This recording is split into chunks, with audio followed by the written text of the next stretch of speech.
என்னடா பேசுற? உன்னோட பணமாடா எங்களுக்கு முக்கியம். நீ தான்டா எங்க எல்லாருக்கும் முக்கியம். பாரு அவ எப்படி எழுதிட்டு இருக்கானு. உன்னை நம்பி தானே வந்தாவ. எங்க விட்டுட்டு போறீங்கற? இந்த வேலைக்கு நான் போகலைனா அவ தான் என்ன விட்டு போயிருப்பா. கேளு. ஏய் என்ன மாப்ள நீ? வெண்ணிலா அப்படியா? நீ எல்லாத்தையும் தப்பா புரிஞ்சிட்டு இருக்கற. நான் இன்னும் என்னையே சரியா புரிஞ்சிக்கலங்க மாமா. எங்க இருந்து எல்லாரும் தப்பா புரிஞ்சிக்கிறது? என்னடா நவீன் சொல்ற? எந்த நவீன? எந்த நவீன? எந்த நவீன கேக்குறீங்க? வேலைக்கு போயிட்டு வர நவீனா இல்ல வேலைக்கு போய் பணத்தை எடுத்துட்டு வர நவீனா? எந்த நவீன் வேணும் உங்களுக்கு?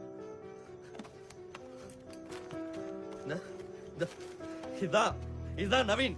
இது இருக்கிற வரைக்கும் அப்பா அப்பாவா இருப்பாரு, அம்மா அம்மாவா இருப்பாங்க, பொண்டாட்டி பொண்டாட்டியா இருப்பா.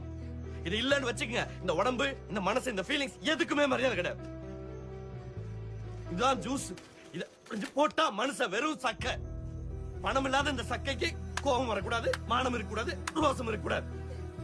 தோலை உரிச்சு உப்பு தடவினாலும் புடுங்கி போட்ட மயிறு மாதிரி அப்படியே கிடக்கணும். கடந்துட்டு போறேன். அந்த நவீன் கூட எல்லாரும் சந்தோஷம்.